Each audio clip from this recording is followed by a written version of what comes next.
Hello and welcome. You're watching NDTV. I am Vedant Agarwal. Lead story, well, an NDTV exclusive. NDTV has accessed the Economic Offences Wing's probe report submitted to the Education Ministry, and shocking details have emerged from it.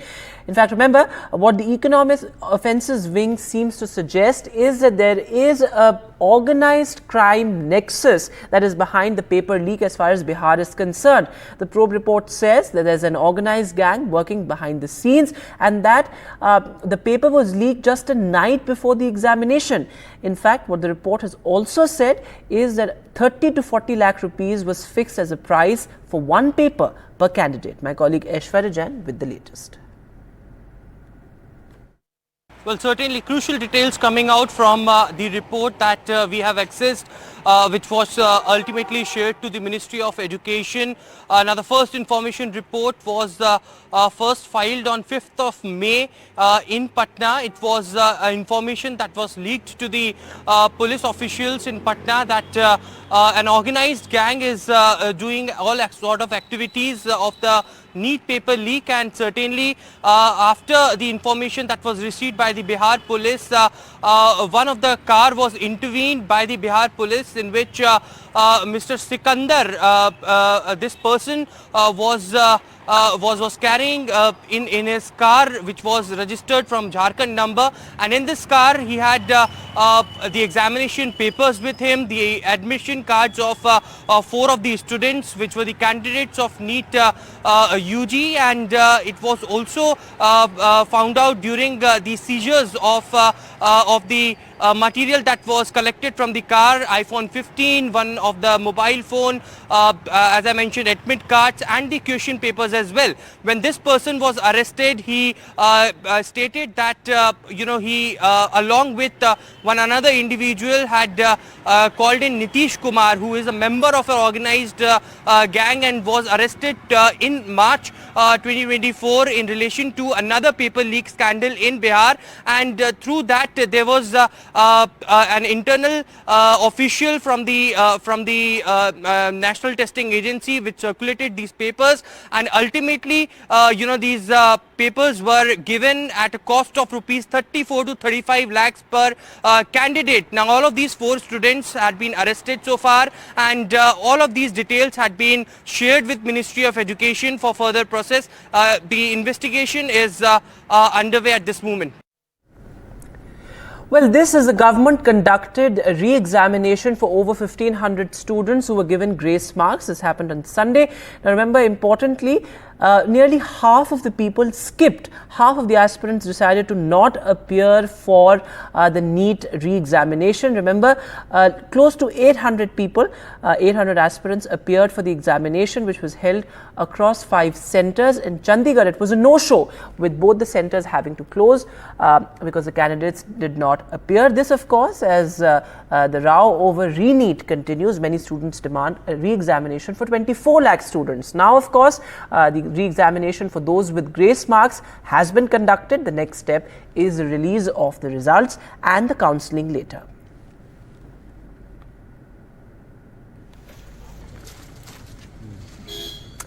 And some tragic news coming in from Chhattisgarh, Sukma, in fact, where 2 CRPF jawans were killed while, of course, they were engaged in an encounter with Naxal. So there was a Naxal attack that was reported in Chhattisgarh, Sukma, after which the security forces were activated immediately, and 2 CRPF jawans were killed in the line of action. One Naxal terrorist has also been gunned down, is what we are being told.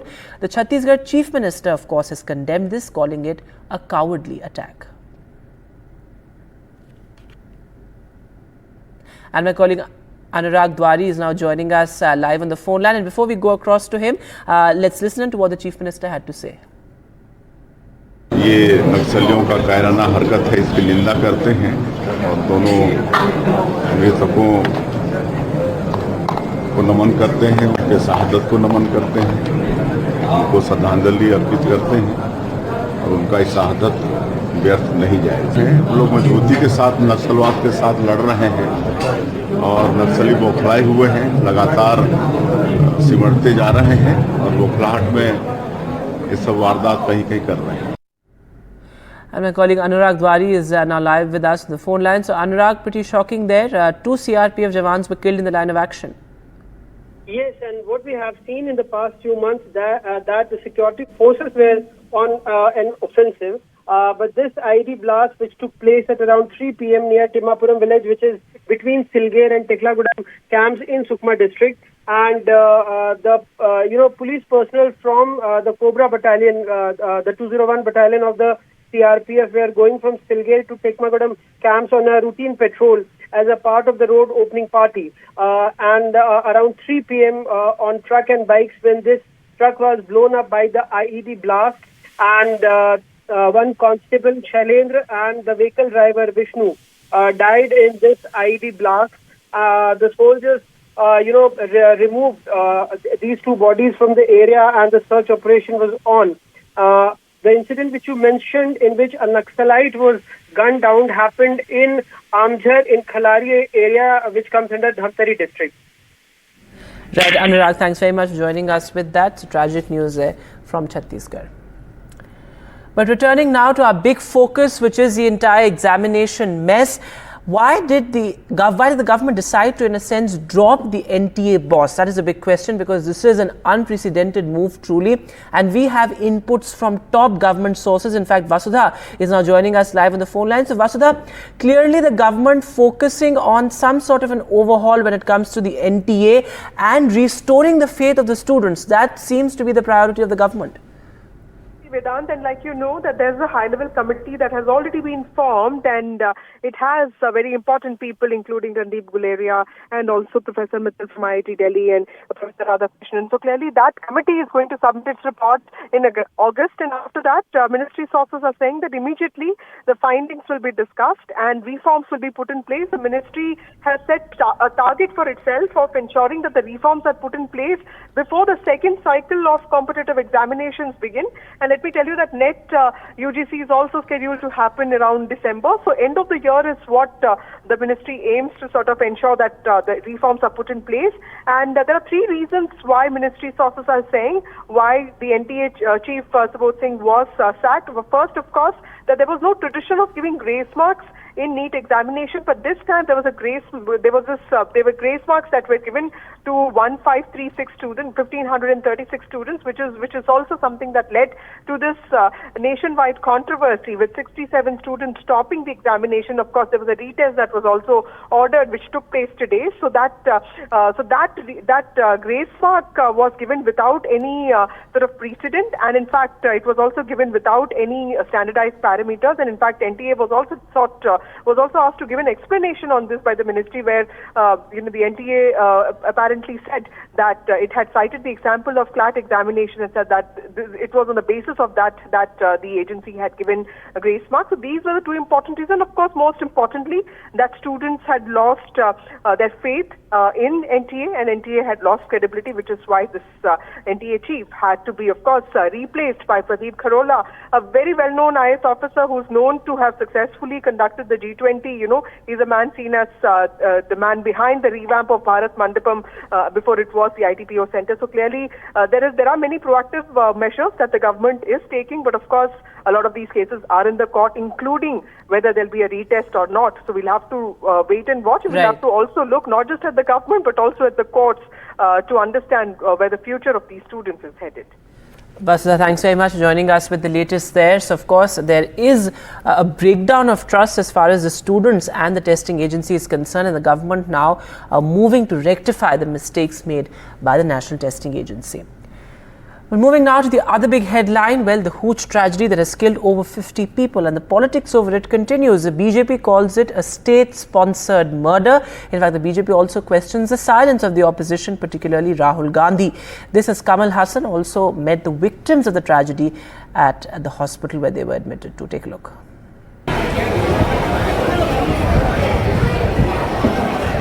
As yet another Hooch tragedy shook up Tamil Nadu, killing more than 50 people, actor-politician Kamal Hassan met victims of the tragedy who are undergoing medical treatment in hospital.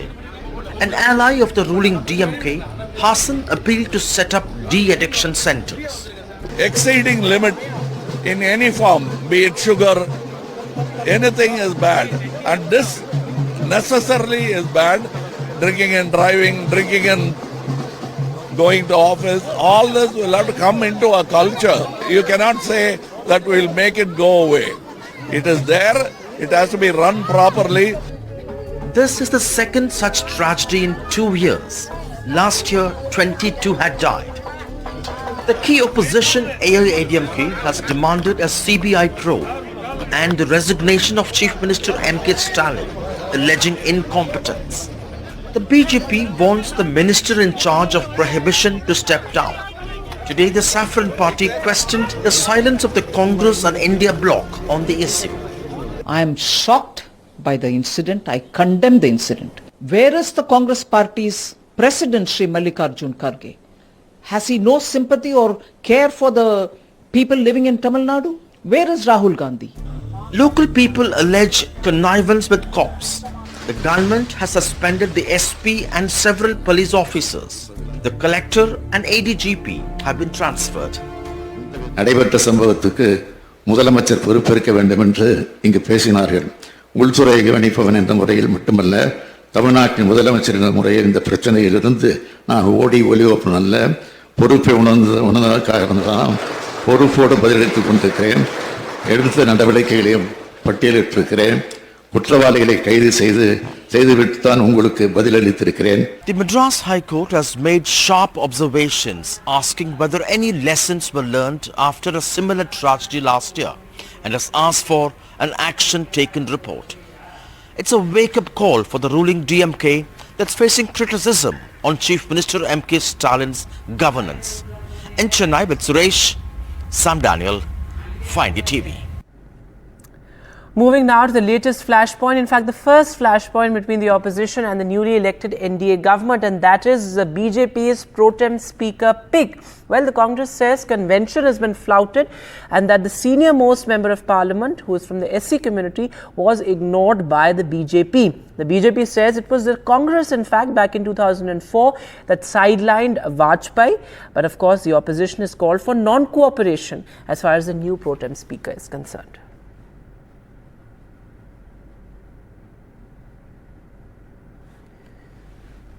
In other news, Delhi Chief Minister Arvind Kejriwal has moved the Supreme Court. This after the High Court extended the stay on his release. Remember, the Enforcement Directorate had challenged a lower court's order which had granted bail to Arvind Kejriwal, saying that the Enforcement Directorate's arguments and file have not been paid heed to by the lower court. The Delhi High Court had decided to put a stay on his release, but Arvind Kejriwal and his lawyers have now moved the Supreme Court, asking for an urgent hearing on Monday. Remains to be seen when the Supreme Court hears this plea.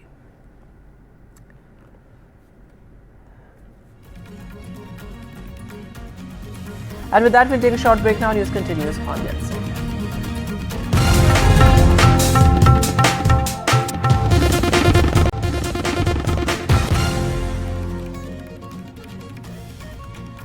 Welcome back. As far as the entire NEET controversy is concerned, a multi-agency probe is now underway. Bihar's Economic Offences Wing is, of course, looking at the larger conspiracy as far as this entire controversy is concerned. In fact, NDTV reports from the epicenter of this entire controversy, Hazaribagh. My colleague Prabhakar Kumar sent us this report.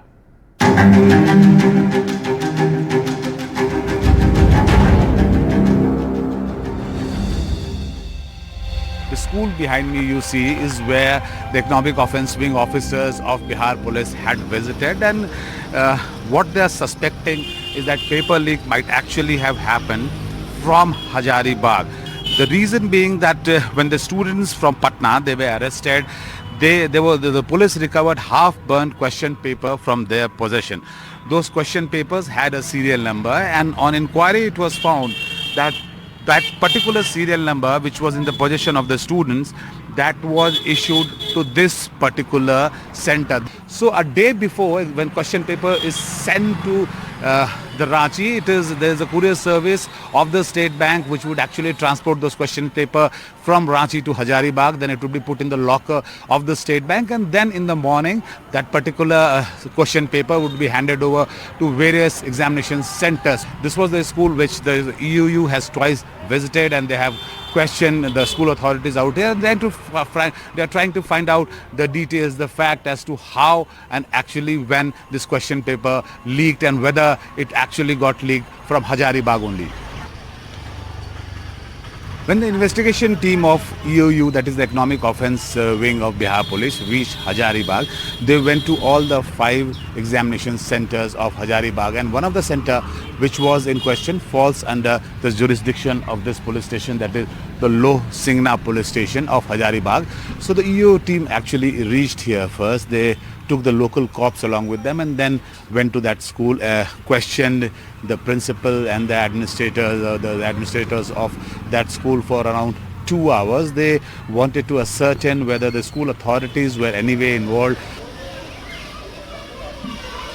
This is the main branch of Hazaribagh, SBI Hazaribagh.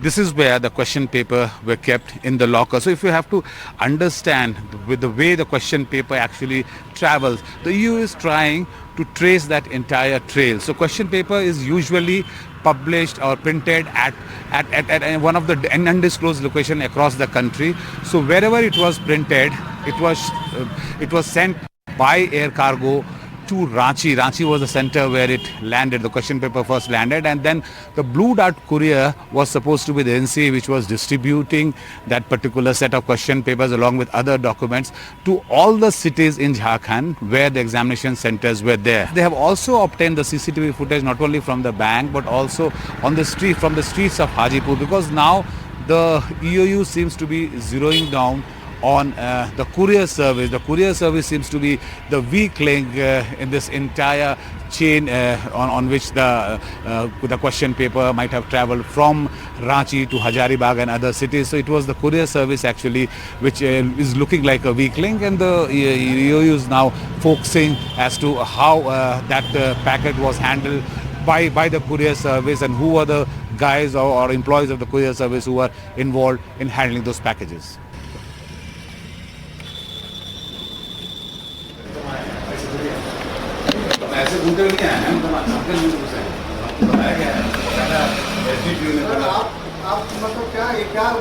आप camera देखिए, कोई भी चीज पहले camera ये करने के लिए आप किसी क्या हुआ? उस दिन आप मौजूद थे यहाँ पे? यहाँ मौजूद थे, मगर हम घर से निकले, देखे कि बहुत आदमी खड़े हुए यहाँ पर सिविल ड्रेस में थे। ठीक है, यहाँ सिविल ड्रेस में थे। हम देखे क्या बात है, तो फिर हम अपने घर चले गए। इंक्वायरी देखे तो लगभग 1.5 घंटा तक रहे यहाँ पर इंक्वायरी करने के। फिर चला गया, सब सुबह पता चला कि उन लोग पुलिस वाले डिपार्टमेंट था कि पेपर लीकेज की वजह से इंक्वायरी करने के लिए आए हुए थे। So the EU investigation team which reached Hazaribagh went to the Oasis school first, and then they went to State Bank where the question papers were kept in the locker. But the under scanner is this Blue Dart Courier Company behind me. This is the office of the Blue Dart Courier Company in Hazaribagh, and this is the courier company which was supposed to carry the question paper the moment it landed at the Ranchi airport, and they were supposed to distribute it to all the major cities where there were examination centers. Hazaribagh was one of them. Now the EU is trying to ascertain whether that package was tampered, whether it was tampered at Ranchi, it was tampered at Hazaribagh, or it was tampered on the way between Ranchi to Hazaribagh. So that is what they are doing now. EU team had visited this office behind me. They not only obtained the CCTV footage of this entire premise, but they're also obtaining the CCTV footage of the entire route between Ranchi and Hazaribagh to ascertain whether the courier company boys actually took the time, the travel time, which is around 2 hours between Ranchi and Hazaribagh, whether they took more than 2 hours, and if they stopped at any place, what was that location. So they're probing all possible angles to ascertain whether there is any involvement of the courier company boys involved in ferrying that particular question paper. But as of now, the investigation is pointing towards this courier company, the Blue Dart Courier Company behind me at Hazaribagh. From Hazaribagh, this is Prabhakar Kumar for NDTV.